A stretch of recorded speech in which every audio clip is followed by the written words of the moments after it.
In Sweden's capital, you see them all over. As much on the margins of Stockholm as they are on the margins of society, these unaccompanied minors are running from the system while hiding in plain sight. For 3 days, every attempt we made to interview these children was met with fear. Some questions were answered far from the camera. Other questions were greeted with first skepticism and later hostility. By night, police watch out for them. By day, social workers look out for them. I cannot really understand that some of them try to avoid us, and when they don't know what we want with them, this is actually just a way for us to be able to offer them support. Ellen Wernquist works specifically with Moroccan street children in Stockholm and is appalled by how they've been treated.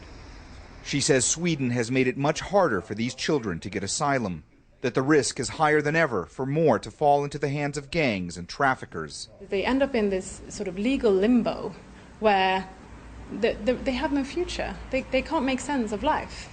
And why stay in a system that eventually will expel you? What is the point of that? So a lot of them actually choose to leave. The past year has seen tens of thousands of unaccompanied minors arrive in Sweden. The issue of what to do with them has become an extremely controversial one at a time when anti-immigration sentiment is growing. The country's interior minister readily acknowledges how difficult it will be finding the best solution. It's easy, I would guess, for children, even if they're in the system, to either flee or go missing as well, correct? Yes, and we don't jail children because they're children. I mean, we have the UN Charter of Children's Rights where we have a certain responsibility as well.